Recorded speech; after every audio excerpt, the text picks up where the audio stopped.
Hi folks, today I thought I'd talk a little bit about the race time predictors. I think most everybody watching this is familiar with the various predictors, and the race predictor says I can run X distance in X amount of time. So how does that work? Well, not how does it work, but some things to consider with that. So here's an example. If you can run a 5K in 25 minutes, most of the race predictors are going to say then you can run a full marathon in under 4 hours. And I'm going to say, well, maybe not. Part of it that I should say now, because I don't have any particular notes on that, is the farther the distance is away from your goal race, the less of an accurate predictor it is. In other words, a half marathon is a little bit better predictor of a marathon than a 5K is going to be. But regardless, if you run that 5K in 25 minutes, it says you should be able to run a full in under 4 hours. And I'm going to tell you, for a lot of people, that's not going to be the case. So where would you get these predictions from? There's a lot of different calculators out there. I think the most common are Macmillan or McRun. If you have the app, he has a calculator that you can put race times in, and he'll predict what you should be able to run in other events. You've got VDOT by Jack Daniels, and then Garmin does it as well. I will tell you, in my experience, Garmin is wildly optimistic about what I could do. I have found that to be true for most people, but I do know people that the times their Garmin says they can run is actually kind of where they run. But at least for me, Garmin is like way off. It's not going to happen. So let's go back to talk about, okay, 5K, did it in 25 minutes. Can I run my full marathon in under 4 hours? I'm going to continue to use the marathon as an example, but the same thing applies to a 10K or a 15K or the half marathon, etc. So first of all, those race predictors are assuming that you do the associated training that is involved with that particular distance. It's assuming you have the right day. We're talking about weather, what the conditions are going to be like that day. And it assumes that you're on the right course. So if you don't have the training, it's not the right day, it's not the right course, then you're not likely to be able to run that kind of time. And then there's, of course, another element at the end, that's you, but we'll get to that. So let's talk about the training.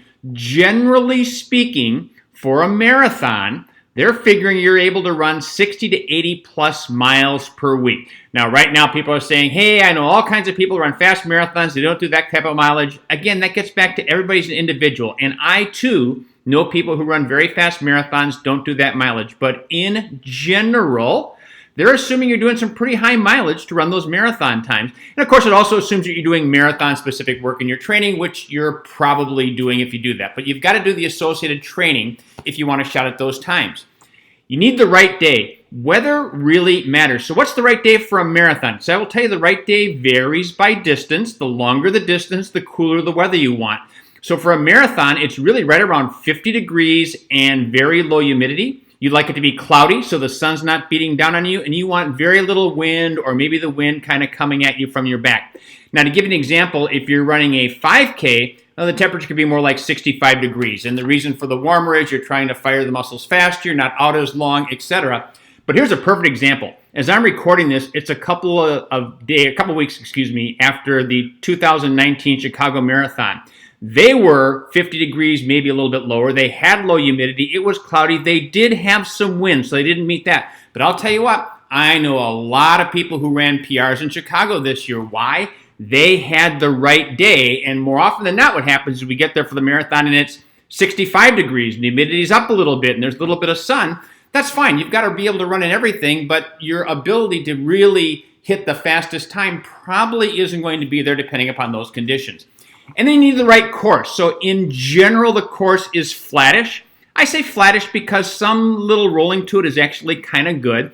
The surface matters. Are you running on crushed limestone, which is actually kind of a slower surface to run on? How about concrete, which is hard? What's the surface like? And the amount of turns and what those turns are like, matters a little bit to that course as well. I'll give you an example. As I'm recording this, I just got done with a 5K. That 5K, I love the course, but it's not a fast course. Why isn't it a fast course? Over the 3.1 miles, there were 15 turns. That's a lot of turns. And every time you turn, you slow down a little bit. It also had very little rises for like railroad tracks, and those things just kind of throw your cadence off. So although I loved running on the course, it doesn't make it very fast. But if you're really looking to maximize those times, you're kind of looking for the fastest course. And then I said the other element is you. because everything I just talked about is kind of in general and a starting point, but it also depends upon you. You know, some people, the weather affects different people differently. You might need a little bit warmer weather. You might need a little bit cooler weather. What about a course? I know some people that all their PRs are on hilly courses. They don't want a flattish course. You have to know that about you. And then what are your own strengths and weaknesses? Some of us are just naturally going to be better at faster races, shorter and faster, than longer and slower. Some are the opposite. They're better. And as I'm saying this, I know people that they can crush a 5K, but they'll never come close to those marathon predictor times. That's just not the way their body works.